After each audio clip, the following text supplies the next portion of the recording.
So, I was going to talk about The Incredibles 2 a bit later down the line, until I realised, shit, it's coming out in the US in about a week. What the hell is up with that? It's not out in the UK for another 4 weeks.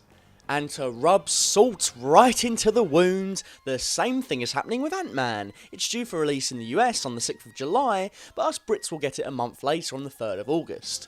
Not only does this mean that all of the hype will have well and truly died by the time these films roll onto my local cinemas, but it's going to be literally impossible to avoid spoilers on the internet. It's difficult enough when the movie comes out in the UK first. How the hell am I going to avoid memes that intentionally aim to spoil the movie for 4 straight weeks? I don't know if this is 100% true, word on the street, Internet Avenue, net.road. Cut code. Edge com. Interslice. Is that this is because of the World Cup. And I presume the folks that work all this out thought that us football-mad Brits wouldn't turn up to the cinema with the World Cup going on. Let me address the scheduling people directly and say that do you honestly think the same people that love seeing a group of muscular, filthy men kick a ball across grass in an attempt to get the ball into one of 2 opposing nets are the same people that want to watch superheroes, both animated and live action? When I was a kid, I wanted to play with superheroes, or build Lego. I did not want to kick a ball, or do anything tantamount to physical exercise. Fun fact, I was also a fat child. Anyway,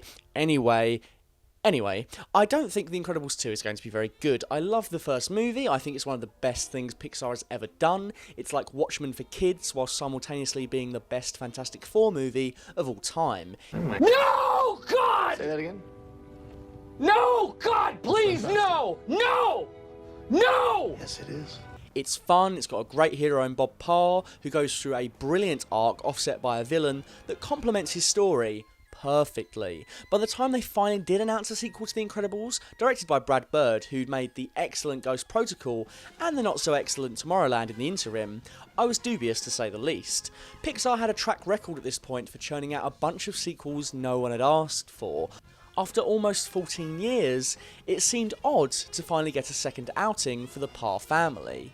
Why now? The answer was delivered in the first collection of trailers. Rather than getting a time jump of any sort, the movie will be following immediately on from its predecessor.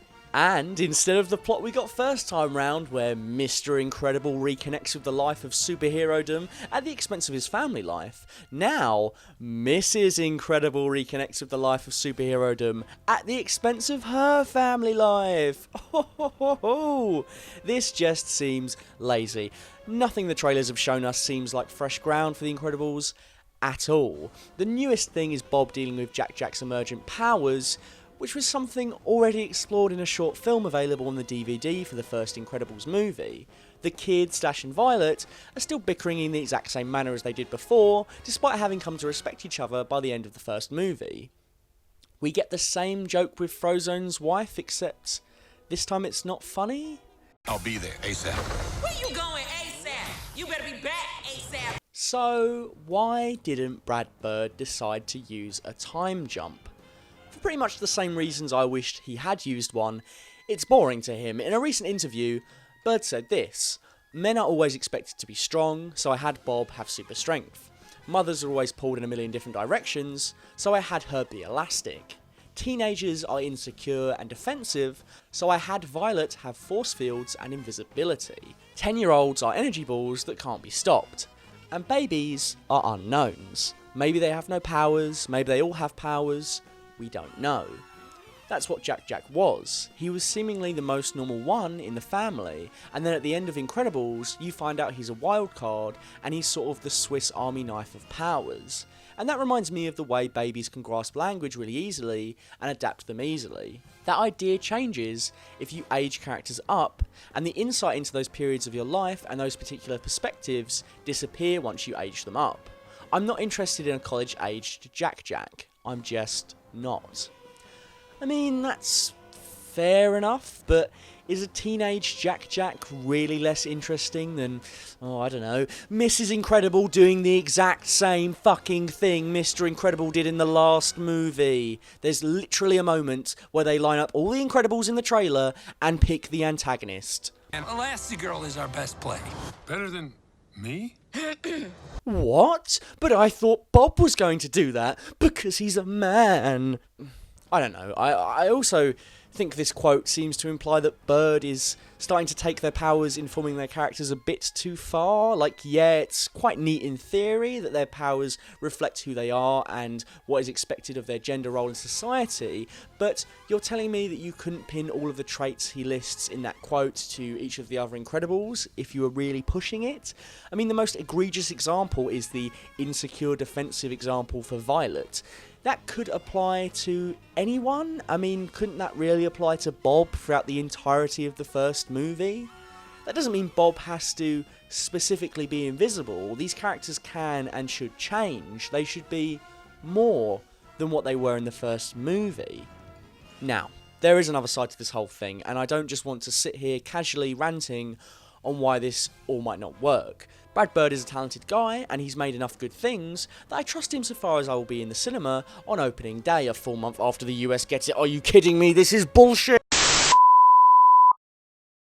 The fact that this is an animation and not a live-action movie means that the filmmakers do have the choice to tackle a sequel any way they want, rather than being forced into a time jump.